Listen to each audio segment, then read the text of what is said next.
खड़े हो जाएंगे, लेकिन एक परमेश्वर की योजना था। मेरा सेवरा यदि छत्तीसगढ़ में धनगरी में है, वहां पर मेरे घर भी बन रहे हैं। उस घर के निर्माण के कारण कुछ टाइल्स लेने के लिए मैं रायपुर आया था, लेकिन उस दिन पास्टर किशोर और उनकी पत्नी को लेकर ये हॉस्पिटल में जोड़ना पड़ा, और वापस मेरा साला पास्टर माथ्यू ने उनको रिटर्न भी किया। उनको रिपोर्ट भी लेकर हमने वहां छोड़ दिया। लेकिन उस रात 3 बजे जिसमें कॉल पास्टर माथ्यू को आया और वो मुझे कॉल किया, उनका तबीयत थोड़ा खराब है, जल्दी वहां जाना है करके। उस समय से लेकर उनके साथ हॉस्पिटल में 2 हॉस्पिटल हम चले गया, और उनका आखिरी समय तक उनके साथ रहने के लिए परमेश्वर को मौका दिया। और कुछ लोग ऐसा सोचेंगे किस कारण से उसका मृत्यु हुआ है, इसलिए मैं आपको बताना चाहता हूं कि मतलब चल रहा था, वो इतना सीरियस नहीं था, लेकिन उसके एक साइड इफेक्ट हुआ है करके वहां के डॉक्टर ने कहा। इसी कारण उसका WBC व्हाइट सेल कम हो गया। मिनिमम 4000 एक व्यक्ति को जरूरत है, उनका 400 था। इसी कारण इसका इम्यूनिटी पावर एकदम नीचे चले गया, और साथ ही साथ उसका सर्दी हुआ था और निमोनिया आया, और उसके एक्सरे में लेंस के एक पार्ट नहीं दिख रहा था, सिर्फ व्हाइट दिख रहा था। प्लेटलेट 1 लाख होना था, 20,000 में चला गया। BP 30-60 में चले गया था। ये अचानक हुआ था उस रात को। हम सोचेंगे परमेश्वर क्यों उसको वापस बुलाया। प्रियो, परमेश्वर जानता है हम कितना समय तक इस धरती पर होना है, समय उसका हाथ पर है। एक वचन परमेश्वर ने मेरा हाथ पर दिया उनके बारे में। मैंने परमेश्वर से पूछा क्या कहना है उनके बारे में।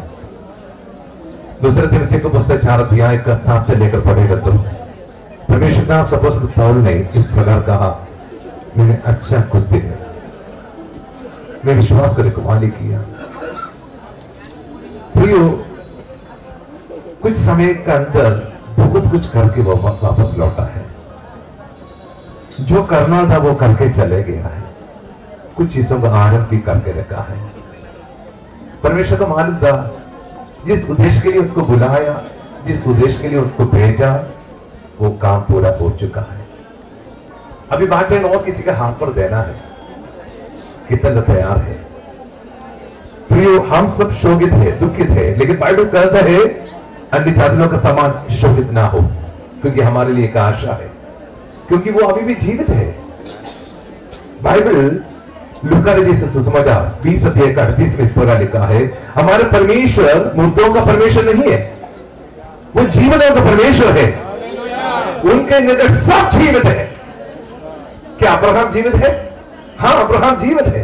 हमको मालूम है उसका कहानी उत्पत्ति पुस्तक में समाप्त है, लेकिन उसका कहानी ईश्वर से कह रहे जो सुसमाचार में एक लाजर और एक धनी दोनों मरा, और लाजर अब्राहम का गोद पर चले गया और धनी अदोलों में चले गया, और अदोलों से अब्राहम से बातचीत कर रहे हैं। क्या मरने के बाद बातचीत कर सकता है?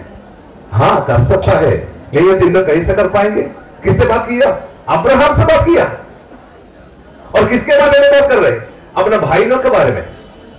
जो व्यक्ति अधोलोक में है उनका अंदर धरती का स्मरण था, लेकिन लाजर के अंदर नहीं था। लाजर के अंदर क्या है करके वहां पर लिखा नहीं है। कारण क्या है? जहां पर लाश है वहां पर निराशा नहीं है, वहां पर दुख नहीं है, क्योंकि वहां पर आनंद है। लेकिन जहां धनी गया वहां पर सारे इमोशन के साथ गया। हमारा परमेश्वर दास स्वर्ग में है। सब परमेश्वर के जहां है। स्वर्ग एक यूनिवर्स है, उसके एक भाग है स्वर्ग लोग भी। अभी जो मसीह में मरते हैं, जैसा पौलुस ने कहा तीसरा स्वर्ग लोग, वहां तो वो पहुंच कर वापस आए वाले व्यक्ति है। जो लोग मरते हैं स्वर्ग लोग में है, और वहां से वापस आएगा कब? जब यीशु मसीह आएगा। जो लोग मसीह में मारा है सबसे पहले छू देंगे, जो लोग जीवित है रूपांतरित हो जाएगी, और हमारे लिए एक नया आकाश और नया पृथ्वी परमेश्वर तैयार कर चुका है। उत्पत्ति पुस्तक आरंभ एक नया आकाश और पृथ्वी के बारे में था, और प्रकाशित वाक्य अंत में एक नया आकाश और नया पृथ्वी के बारे में बोलकर समाप्त किया। वहां हम जाएंगे, वहां मिलेंगे। वो अभी भी जीवित है, लेकिन शरीर यहां पर छोड़ना पड़ा, क्योंकि ये शरीर इस धरती से है। क्योंकि हमारे लिए परमेश्वर एक नया आकाश और नया पृथ्वी तैयार किया है, वहां के लिए परमेश्वर एक नया शरीर भी हमारे लिए तैयार कर रहे हैं। उस शरीर यीशु मसीह के द्वारा ही मिलेगा। कितने लोग की आशा है, इसलिए यहां पर शोकित ना हो। परमेश्वर ने हमारे लिए एक आशा है, उस आशा हमारा अंदर एक आनंद है। मैं एक और शब्द कहना चाहता हूं, इतना सारा प्रकाश मुझे कहां से मिला? मेरा एक बेटा था 7 साल का, 2020 में हमको छोड़ के चले गया। वहां से परमेश्वर उससे बातचीत करना शुरू किया अनंत काल के जीवन के बारे में। इसलिए ये दर्द मुझे भी समझ सकता है। प्रियो, ये रोने का समय नहीं है, परमेश्वर को महिमा देने के लिए एक महान परमेश्वर के दास को परमेश्वर ने भेजा, चुना, इस्तेमाल किया, आप सबके लिए आशीष का कारण बना दिया। उसी के लिए परमेश्वर को दिल से धन्यवाद कीजिए। परमेश्वर उनके लिए हम धन्यवाद देता है। हालेलुया। परमेश्वर को आशीष दे। Thank you. Thank you pastor.